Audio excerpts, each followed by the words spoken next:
Selamat pagi anak-anak, Assalamualaikum warahmatullahi wabarakatuh. Hari ini kita berjumpa lagi di mata pelajaran sosiologi dengan KD, individu, kelompok, dan hubungan sosial. Ini materi kelas 10 semester ganjil. Sebelum kita memulai pelajaran, Bu Sulis ingin menanyakan bagaimana kabar kalian hari ini. Tentunya baik-baik saja, dan jangan lupa selalu tetap semangat belajar meskipun kita sedang dalam kondisi pandemi. Jangan sampai karena kondisi pandemi ini kemudian menghalangi kita untuk melakukan berbagai macam aktivitas termasuk proses pembelajaran baik itu daring ataupun luring. Oke, untuk pertama sebelum materi Bu Sulis akan menjelaskan dulu tentang tujuan pembelajaran kita hari ini. Yang pertama yaitu mengenali dan mengidentifikasi realitas individu, kelompok, dan hubungan sosial di masyarakat. Yang kedua, mengolah realitas individu, kelompok, dan hubungan sosial sehingga mandiri dalam memposisikan diri dalam pergaulan di masyarakat. Yang pertama kita pelajari dulu tentang apa itu individu sebelum kita mengarah bagaimana hubungan antara individu dengan kelompok, ataupun kelompok dengan kelompok. Individu itu apa sebenarnya? Individu itu adalah manusia yang otonom, makhluk yang berdiri sendiri. Jadi pada satu saat dia memang tidak membutuhkan orang lain karena dia mempunyai privasi sendiri. Sementara kelompok di sini apa? Kelompok itu adalah kumpulan manusia yang di dalamnya saling memiliki hubungan, saling berinteraksi sehingga memunculkan dan menumbuhkan rasa kebersamaan serta saling memiliki. Oleh karena itu biasanya hubungan di dalam kelompok itu memang terjadi sangat erat sekali. Nah, secara umum, apa sebenarnya hubungan sosial itu? Hubungan sosial itu adalah hubungan timbal balik bisa antara individu dengan individu, bisa antara individu dengan kelompok, ataupun kelompok dengan kelompok. Nah, setelah kita membahas tentang hubungan sosial antara individu dengan individu, kelompok dengan kelompok, ataupun individu dengan kelompok, sekarang kita mengarah kepada interaksi sosial. Apa sebenarnya interaksi sosial itu? Dan apa hubungan sosial itu? Nah, interaksi sosial itu sebenarnya juga merupakan hubungan sosial. Hanya kalau hubungan sosial di sini hanya sekedar berinteraksi saja. Tapi kalau interaksi sosial di sini ada hasilnya. Jadi menghasilkan sesuatu di mana interaksi sosial ini menjadi kebutuhan yang paling mendasar bagi individu ataupun kelompok ketika mereka melakukan hubungan sosial. Nah, kita lanjut ke syarat interaksi sosial. Syarat terjadinya interaksi sosial itu ada dua, yaitu ada kontak sosial dan ada komunikasi. Antara kontak dan komunikasi itu lebih dulu terjadi kontak anak-anak, bukan komunikasi. Kenapa? Karena setelah terjadi kontak belum tentu ada komunikasi. Tapi kalau sudah ada komunikasi pasti diawali dengan kontak. Nah, kontak-kontak sosial ini bisa bersifat positif, bisa bersifat negatif. Positif ini artinya bisa mengarah kepada kerjasama atau asosiasi, negatif ini bisa mengarah kepada perpecahan atau disintegrasi. Sementara kontak itu ada dua macam, ada kontak primer dan ada kontak sekunder. Kontak primer itu adalah kontak yang terjadi secara langsung dengan tatap muka. Misalnya proses pembelajaran yang kita lakukan di dalam kelas antara guru dengan murid itu termasuk kontak primer. Kemudian kontak sekunder, kontak yang terjadi secara tidak langsung. Jadi ada media, ada alatnya. Bagaimana kita berinteraksi dengan orang lain. Misalnya bisa berupa HP, bisa berupa telepon pada zaman dulu ketika belum ada HP, atau alat yang lain-lainnya yang bisa kita gunakan sebagai instrumen untuk melakukan interaksi sosial. Ini kontak sosial. Yang kedua, syarat terjadi interaksi sosial yang kedua ada komunikasi. Apa komunikasi itu? Sama anak-anak sebenarnya dengan hubungan sosial dan interaksi sosial. Ya. Nah, unsur-unsur pokok dalam komunikasi itu ada apa saja? Di situ ada komunikator, ada komunikan, pesan, media, dan efek. Apa komunikator itu? Komunikator adalah orang yang memberikan pesan. Seperti saya misalnya, Bu Sulis ini termasuk komunikator karena saya yang menyampaikan pesan.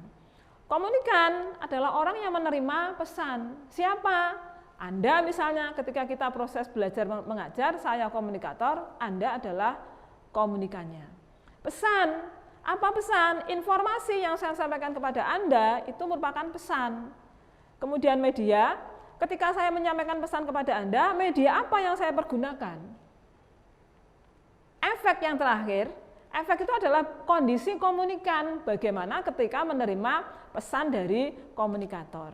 Tergantung anak-anak, kalau pesan yang disampaikan mungkin pesan yang menggembirakan, barangkali efek dari komunikan juga akan menunjukkan wajah yang menyenangkan, yang menggembirakan. Sementara kalau pesan yang kita sampaikan misalnya menyedihkan atau bagaimana, efek komunikan juga akan menunjukkan wajah yang sedih atau susah. Jadi tergantung pesan yang disampaikan oleh komunikator tadi.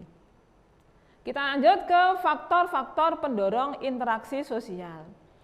Ada beberapa faktor yang mendorong terjadinya interaksi sosial. Yang pertama di sini adalah imitasi. Pada PPT itu ada seorang artis, ada kedua remaja menggunakan kostum tokoh-tokoh imajiner idola mereka. Syarat yang harus dipenuhi dalam imitasi itu adalah adanya minat, perhatian terhadap objek atau subjek akan ditiru. Atau istilahnya anak-anak harus ada tokoh idola. Jadi ketika kita mau melakukan imitasi, meniru, maka paling nggak harus ada tokoh idola yang akan kita tiru. Siapa yang akan saya tiru? Siapa yang akan saya contoh? Karena imitasi ini pengertiannya adalah meniru. Ya, pengertiannya adalah meniru perilaku dari tokoh yang kita idolakan. Nah, kebanyakan anak-anak itu ketika mencari tokoh idola atau ketika membuat tokoh idola itu biasanya adalah para artis. Untuk anak-anak sekarang biasanya para artis. Atau yang terkenal sekarang yang terkenal adalah artis-artis dari Korea. Atau ada juga yang tokoh politik, atau ada juga tokoh-tokoh olahragawan dan lain sebagainya. Nah, sebenarnya untuk tokoh idola itu anak-anak kita tidak perlu jauh-jauh sebenarnya. Bisa kita gunakan tokoh-tokoh yang ada di sekitar kita, misalnya adalah orang tua kita. Yang jelas kita bisa tahu betul bagaimana orang tua kita, bagaimana ayah dan ibu kita kesehariannya. Atau guru-guru kita yang setiap hari dekat dengan kita. Atau teman-teman kita, atau saudara-saudara kita yang bisa dan pantas kita jadikan sebagai tokoh idola. Itu imitasi. Nah, imitasi ini anak-anak juga harus hati-hati. Karena ketika kita memilih tokoh idola itu kadang anak-anak itu juga sembrono, ceroboh. Ya, jadi tidak semua tokoh bisa kita jadikan tokoh idola. Bahkan ada sebagian anak itu yang mengidolakan tokoh itu tokoh kartun. Misalnya siapa tokoh beruang dalam film kartun itu yang terkesan bagaimana itu juga dijadikan sebagai tokoh idola. Lalu kalau kita meniru mengimitasikan tokoh Teddy the Bear dalam film kartun itu, apa yang kita idolakan, apa yang kita tiru, apa yang akan kita imitasi dalam perilakunya. Padahal kita tahu persis bagaimana beruang itu dalam film kartun tersebut. Perilakunya maksud saya. Itu. Jadi juga perlu hati-hati agar imitasi atau meniru yang kita lakukan itu tidak selalu mengarah kepada hal-hal yang negatif. Nah, imitasi ini anak-anak juga biasanya cenderung dilakukan oleh anak-anak di bawah umur karena mereka tidak tahu apa yang saya tiru. Oleh sebab itu ketika ada anak-anak di bawah umur melakukan tindakan-tindakan atau perilaku-perilaku menyimpang, ya, misalnya di media massa pernah kita melihat ada anak-anak usia 3 tahun, 2 tahun, 4 tahun itu sudah merokok. Ini jelas karena meniru. Nah, siapa yang ditiru? Jelas orang-orang yang ada di sekitar anak itu. Bisa orang tuanya, bisa tetangganya, bisa teman orang tuanya. Nah, ini yang harus kita perhatikan. Jadi perlu hati-hati karena imitasi ini bisa juga dilakukan oleh anak-anak di bawah umur. Jadi sekali lagi saya tekankan, anak-anak di bawah umur yang sering melakukan tindakan menyimpang itu lebih banyak karena faktor imitasi. Yang kedua, selain imitasi, ada sugesti. Apa sugesti itu? Sugesti itu adalah pengaruh. Jadi pengaruh yang kuat terhadap siapa? Terhadap orang lain. Dari siapa? Dari kita. Dari kita yang misalnya kita dikatakan orang yang berwibawa, kita karismatik, atau kita memiliki sesuatu yang bisa kita tularkan kepada orang lain. Contoh misalnya pada saat terjadi pilkada, pada saat terjadi pemilihan pemimpin, entah itu bupati, gubernur, atau presiden, ya, mereka yang jadi pemilih atau yang punya hak pilih pada waktu itu, ketika memilih nomor 1, 2, 3, atau yang lainnya, itu pasti karena ada unsur sugesti, anak-anak. Karena apa? Sugestinya karena apa? Bisa karena, oh tokoh ini dianggap berwibawa, oh tokoh ini memiliki karismatik seperti ayahnya, oh ini tokoh ini, seperti itu, dan sebagainya. Sehingga kemudian kita memilih nomor tersebut. Ini sugesti. Nah, sugesti ini anak-anak, biasanya bisa juga terjadi kepada orang-orang yang waktu itu dalam keadaan bingung, dalam kondisi yang tidak tahu dia harus berbuat apa. Misalnya sugesti yang terjadi kepada orang yang sedang dalam keadaan kebingungan itu misalnya ketika seseorang memiliki anak sakit panas. Logikanya kalau kita punya anak sakit panas harusnya bagaimana? Ya dibawa ke dokter, logikanya seperti itu. Tapi kemudian ada beberapa orang yang membawa anaknya ke orang-orang yang dianggap memiliki ilmu lebih pinter, dikatakan orang pinter atau istilahnya mbah dukun. Di sana kemudian istilahnya orang Jawa itu disuwuk. Nah, setelah disuwuk pulang ke rumah, mari sembuh dengan sendirinya, waras. Nah, ini berarti orang yang membawa anaknya ke dukun tadi yang sudah disuwuk tadi itu bisa dikatakan terkena sugesti. Hanya sugestinya di sini sugesti yang kurang masuk akal. Nah, sugesti dengan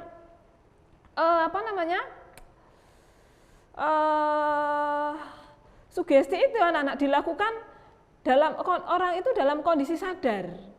Ya, beda dengan hipnotis. Nah, beda dengan hipnotis. Kalau sugesti itu dilakukan orang dalam keadaan sadar, cuma dia bingung saja. Kalau sugesti, orang melakukan tindakan tersebut dalam kondisi tidak sadar. Seperti kita lihat di dalam acara televisi itu ketika ada orang yang dihipnotis, dalam hitungan 1, 2, 3 Anda akan tertidur. Nah, itu hipnotis anak-anak, beda dengan sugesti.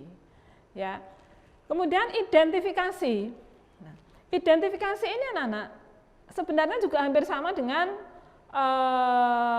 imitasi. Kalau imitasi tadi kan meniru sebagian kecil atau sebagian besar secara fisiknya saja. Tapi kalau identifikasi ini meniru hampir secara keseluruhan, luar dalam. Ya, meniru hampir keseluruhan. Misalnya ada seorang bapak menjadi dokter. Nah, anaknya bermain dokter-dokteran, maka ini dikatakan imitasi. Karena dia meniru perilaku ayahnya yang menjadi dokter. Tapi ketika anak ini bertanya, Bapak, bagaimana Bapak bisa menjadi dokter? Oh, Bapak jadi dokter karena Bapak belajar, karena Bapak disiplin, karena Bapak semangat belajarnya sangat luar biasa. Maka sekarang Bapak bisa menjadi dokter. Nah, apa yang dilakukan oleh orang tuanya itu kemudian dilakukan oleh anaknya, maka ini bisa dikatakan identifikasi. Jadi ketika anak itu bermain dokter-dokteran meniru bapaknya itu adalah imitasi, tapi ketika dia meniru pola hidupnya, pola pikirnya, gaya hidupnya bapaknya, itu namanya identifikasi. Kita lanjut ke simpati anak-anak. Simpati dan empati ini anak-anak sebenarnya hampir hampir sama sebenarnya. Kalau simpati di sini adalah kondisi ketertarikan seseorang kepada orang lain, ya. Hanya ketika simpati ini bedanya dengan empati itu ada tindak lanjut anak-anak. Kalau simpati itu kita kan hanya ikut merasakan saja. Misalnya begini, ada musibah di tempat lain, terkena banjir bandang. Kemudian kita ikut bersedih dan seolah-olah kita merasakan apa yang mereka pikirkan, apa yang mereka alami. Ini namanya simpati, hanya seperti itu.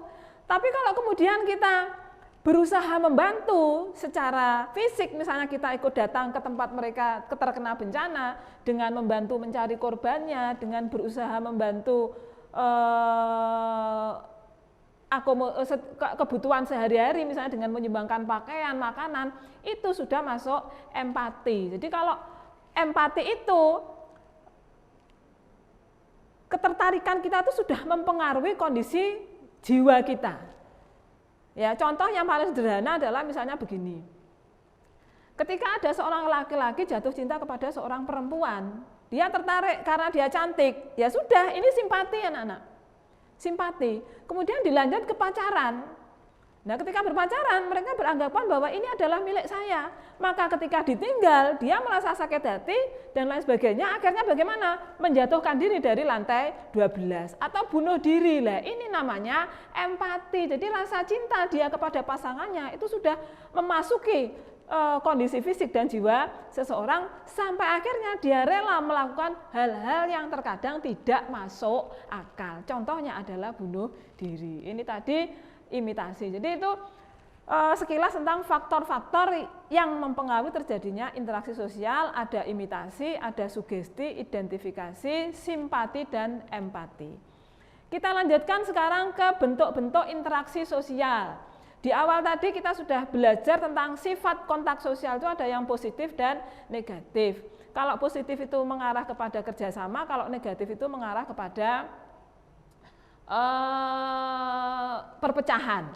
Nah, sekarang bentuk-bentuk interaksi sosial sama anak-anak. Ada yang mengarah kepada yang positif, terjadi kerjasama atau integrasi, ada yang mengarah kepada negatif, terjadi disintegrasi atau perpecahan. Bentuk-bentuk interaksi sosial yang pertama, asosiatif dulu, mengarah kepada integrasi. Yang pertama ada kerjasama. Apa kerjasama itu? Kerjasama itu adalah usaha bersama antar individu, bisa antar kelompok untuk mencapai tujuan bersama. Ya, kemudian jelas misalnya contoh ketika di dalam kelas kamu diskusi, tujuannya apa? Untuk mencari kesimpulan, Bu. Maka bagaimana supaya kesimpulan itu bisa cepat terselesaikan? Maka kita harus bekerja sama. Misalnya lagi di dalam kelas akan ada acara, kelasnya dipakai, tolong anak-anak dibersihkan, kerja gotong royong, kerja bakti. Ini juga namanya kerja sama. Kemudian akomodasi yang kedua. Akomodasi itu apa tuh anak-anak sebenarnya? Kalau kita sering mendengar kata akomodasi itu kan kamu sudah pernah membuat proposal. Di situ kan biasanya ada bagian akomodasi. Apa bagian akomodasi? Macam-macam Bu, ada foto memfoto, ada menyiapkan tenda, ada menyiapkan keperluan teman-teman atau istilahnya bagian perlengkapan. Jadi akomodasi itu apa tuh anak-anak sebenarnya? Akomodasi itu adalah upaya untuk menyelesaikan konflik. Ya, jadi akomodasi itu adalah upaya untuk menyelesaikan konflik. Apa saja akomodasi itu, bagian-bagian dari akomodasi itu? Ada kursi, ada arbitrasi, ada konsiliasi, ada stalemate, ada segregasi, ada kompromi, mediasi, toleransi, adjudikasi, dan lain-lain. Ya, kita bahas mulai satu persatu, tapi tidak semuanya, hanya beberapa saja. Yang pertama ada kursif, anak-anak. Kursif itu apa toh? Kursif itu adalah upaya penyelesaian konflik dengan cara kekerasan. Contohnya apa? Contoh misalnya perang. Ketika terjadi perang, pasti ada pihak yang kalah dan ada pihak yang menang. Ada pihak yang kuat, ada pihak yang lemah. Ini perang. Atau contoh yang lain yang sering kita alami atau bahkan kita saksikan dalam kehidupan sehari-hari, misalnya antara majikan dengan buruh. Ya, karena posisi buruh ini adalah sebagai pekerja, maka dia takluk terhadap majikan. Tolong Bi, kerjakan ini, kerjakan itu, dia akan bilang iya, siap dan seterusnya. Dengan gaji berapapun yang mereka terima. Ini namanya kursif. Jadi upaya penyelesaian konflik melalui kekerasan. Contohnya adalah perang tadi, yang kedua adalah konflik antara majikan dengan buruh. Kemudian ada kompromi, anak-anak. Kompromi ini adalah upaya menyelesaikan konflik dengan cara mengurangi tuntutan. Masing-masing mengurangi tuntutan. Kita ambil contoh, misalnya konflik antara Malaysia dengan Indonesia pada saat kita kehilangan Pulau Lipadan dan Sigitan. Di mana kedua pulau itu terletak di daerah perbatasan memang.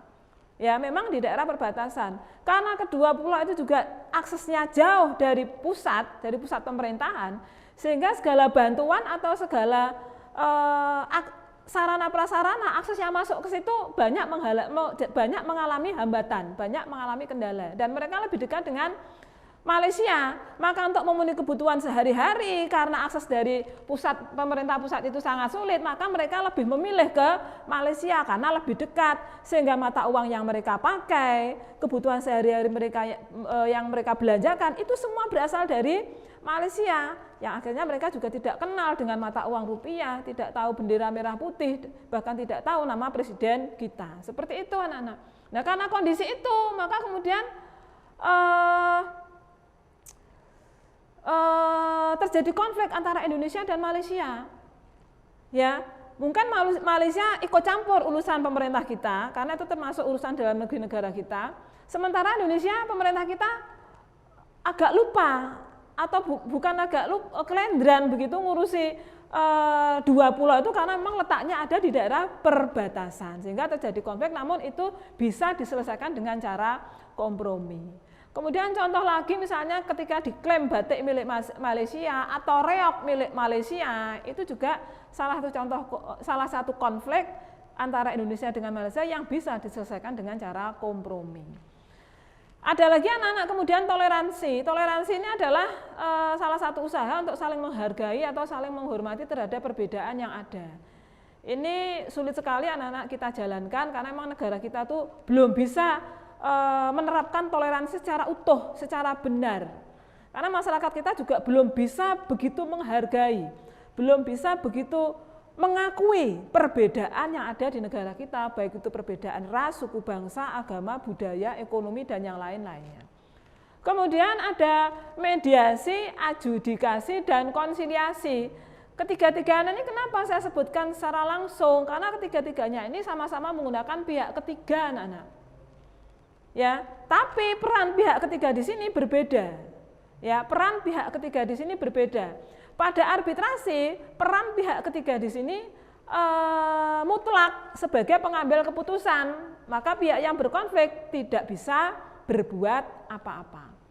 Kemudian pada mediasi, pihak ketiga di sini sifatnya hanya sebagai penengah, pemberi nasihat, pemberi saran ya terhadap konflik yang dialami oleh kedua belah pihak. Maka ketika pihak ketiga di mediasi ini memberikan nasihat, memberikan saran, hasil tetap dikembalikan kepada pihak yang berkonflik. Monggo, kalau mau iya ya iya, tidak juga tidak masalah. Kemudian konsiliasi, ini sama menggunakan pihak ketiga, hanya ketika mengambil keputusan, itu diambil secara bersama-sama, sehingga keputusan yang sudah diambil tadi tidak merugikan pihak-pihak yang berkonflik. Jadi itu arbitrasi, konsiliasi, dan mediasi. Bedanya hanya ada pada peran pihak ketiga. Kalau di arbitrasi pihak ketiga itu perannya mutlak mengambil keputusan, kalau di mediasi itu pihak ketiga hanya sebagai penasihat saja, memberikan saran, sementara keputusan tetap diambil oleh pihak yang berkonflik. Kalau konsiliasi, keputusan diambil oleh pihak yang berkonflik dibantu oleh pihak ketiga, sehingga keputusan yang muncul nanti tidak merugikan pihak-pihak yang berkonflik. Kemudian ada lagi adjudikasi. Adjudikasi itu adalah menyelesaikan konflik melalui meja hijau atau melalui pengadilan. Nah, sekarang ini di negara kita anak-anak, berbagai macam urusan, mulai dari urusan masalah yang paling berat sampai masalah yang paling ringan, semuanya diselesaikan melalui pengadilan atau meja hijau. Itu akomodasi. Berikutnya asimilasi. Asimilasi itu apa? Asimilasi itu adalah proses penggabungan dua budaya atau lebih, menghasilkan budaya baru, sehingga pelan-pelan budaya yang bergabung tadi akan hilang anak-anak. Ya, secara simbolis di sini misalnya adalah kotak. Itu saya gabung dengan warna hijau dengan warna biru dengan warna kuning. Ketika saya campur, saya aduk, dia akan berubah menjadi warna hijau. Ini kalau saya aduk, tapi kalau warna itu kemudian saya biarkan, saya punya tempat, misalnya saya punya piring, saya taruh warna biru di situ, kemudian di tengah saya tetesi warna kuning. Kalau tidak saya aduk, maka sampai besok pun kedua warna ini tidak akan pernah bisa bercampur. Tidak akan pernah bercampur menjadi biru. bercampur menjadi hijau. Jadi tadi biru dengan kuning, tidak akan pernah bercampur dengan itu tadi, enggak berubah menjadi warna hijau, hanya semburat saja. Tapi beda ketika warna hijau, warna biru dengan kuning, saya aduk, maka dia akan muncul warna biru. Sehingga bisa dikatakan, dua budaya ini akan muncul budaya baru kalau kedua budaya yang berbaur tadi melalui proses.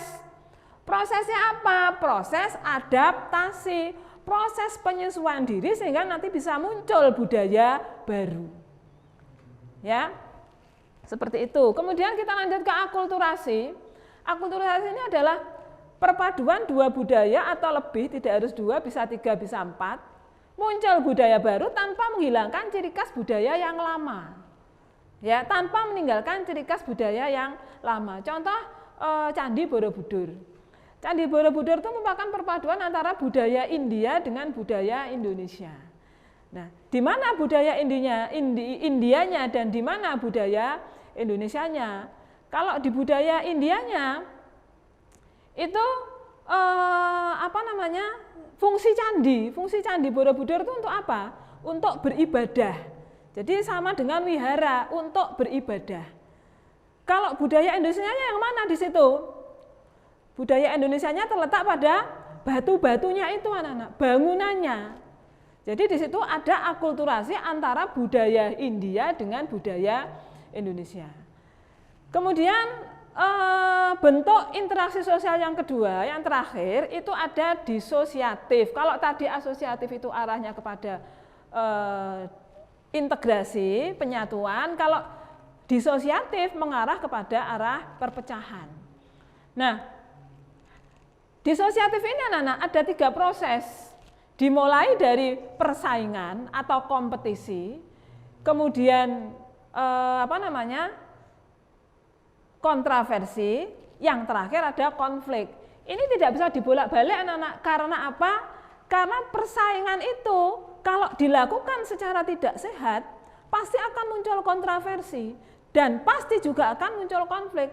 Tapi kalau kompetisi atau persaingan yang kita lakukan itu sehat, maka tidak akan pernah terjadi yang namanya kontroversi dan konflik. Itu bentuk-bentuk interaksi sosial.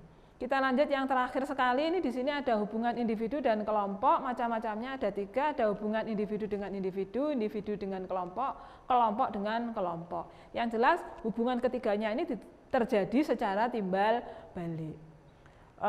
Jadi kesimpulan hari ini yang bisa kita peroleh ya, bahwa ternyata hubungan, interaksi, komunikasi, kontak dengan sesama individu, dengan sesama kelompok, dengan yang lainnya itu ternyata sangat penting anak-anak. Mengapa sangat penting? Karena ini menjadi kebutuhan yang mendasar dalam kehidupan manusia. Bagaimana kalau kita hidup sendiri tanpa berinteraksi dengan orang lain? Bagaimana apabila kita hidup dalam sebuah kelompok tanpa berinteraksi dengan kelompok lain? Maka kita tidak akan pernah menghasilkan sesuatu.